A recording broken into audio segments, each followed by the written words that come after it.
Is Russia helping you locate U.S. forces? I just want to be very clear here. Well, I don't have exact military information. As far as I know, we have a very good partnership with Russia. So they are helping you. They are providing intelligence. Well, they are helping us in many different directions. I don't have any detailed information. Because NBC News is reporting that Iran is receiving help from Russia to help locate U.S. forces. Are you receiving any help from Russia? Well, we have a strategic partnership with Russia. So that's a yes? And, well, a military cooperation between Iran and Russia is not something new. It's not a secret. It has been in the past and is still there and will continue in the future. Is Russia helping you locate U.S. forces? I just want to be very clear here. Well, I don't have exact military information. As far as I know, we have a very good partnership with Russia. So they are helping you. They are providing intelligence. Well, they are helping us in many different directions. I don't have any detailed information. Have missiles capable of reaching America? Was Iran planning to directly attack the United States? Well, this is not true. This is, in fact, misinformation. We have capability to produce missiles, but we have intentionally limited ourselves to below 2,000 kilometers of range because we don't want to be felt as a threat by anybody else in the world. We have not started any plan to increase the range of our missiles more than what it is right now. So there is no evidence, there is no intelligence, nothing to indicate that Iran is going to long-range missiles, let alone those missiles who can reach the United States soil. People have been killed, places have been destroyed, and now they want to ask for a ceasefire again? Well, this doesn't work like this. So there should be a permanent end of the war. And unless we get to that, I think we need to, continue fighting for the sake of our people and our security. We are going to get to the reports about some of the deaths in just a moment. But just to stay on this topic, would Iran ever agree to a ceasefire to get back to the negotiating table to end all of this military conflict? Well, they have to explain why they started this aggression before we come to the point to even consider a ceasefire. Of course, nobody wants to continue this war. This is not our war. This is not the war of our choice. This is imposed on us by the United States, by Israelis. It is our school. These are our students, our girls, and they are attacked by an American fighter, a jet fighter, and they have been killed. Why Iran is responsible?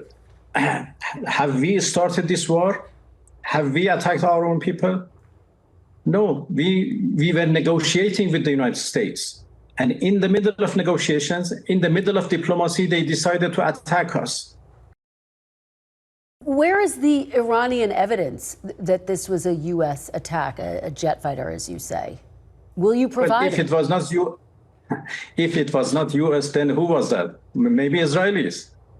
But it is obvious who else is attacking us.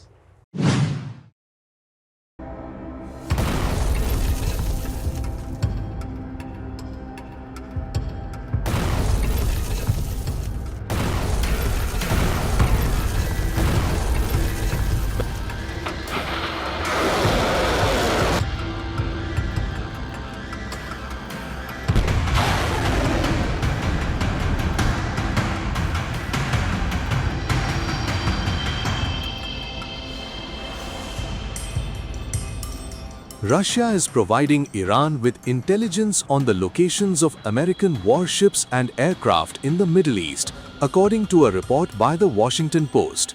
US officials say the information is helping Tehran target American military assets in the region. The Washington Post reported that the intelligence sharing marks the first indication that another major US adversary may be indirectly involved in the expanding conflict. 3 officials familiar with the intelligence said Moscow has passed targeting data to Iran since the war began.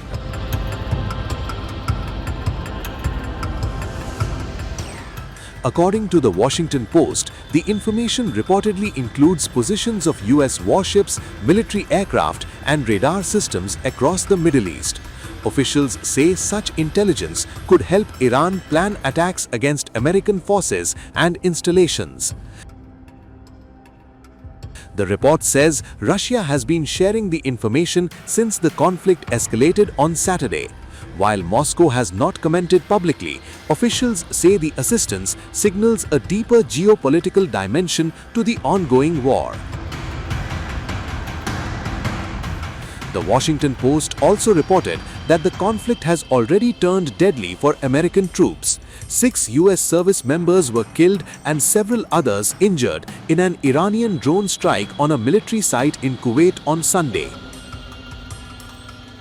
Since the start of the war, Iran has launched thousands of one-way attack drones and hundreds of missiles at US military positions, embassies, and other targets in the region, according to officials cited by the Washington Post.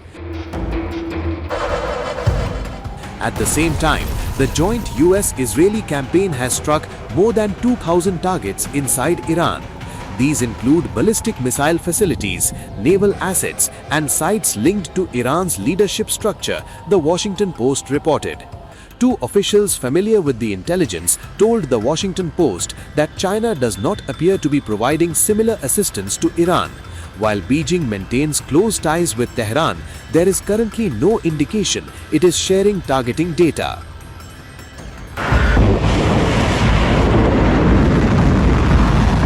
As missiles hit oil facilities and tankers in the Gulf, Moscow is stepping into the crisis. The Kremlin says President Vladimir Putin will convey Arab leaders' concerns directly to Tehran over strikes on energy infrastructure. The move follows a flurry of calls between Putin and Gulf state leaders. Oil prices have now risen for a 3rd straight day as attacks target regional energy assets. Russia says it will try to ease tensions, even as fighting widens. But notably, there are no plans for a Putin-Trump conversation.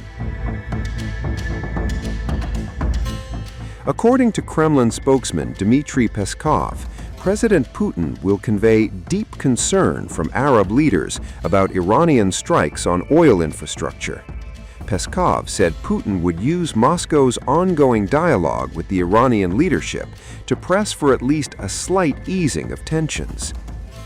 Russia maintains a strategic partnership with Iran, giving it a rare communication channel at a volatile moment. The Kremlin described the outreach as part of efforts to contain escalation spreading across the Gulf. Putin held multiple calls with 4 Arab Gulf leaders over the past 24 hours.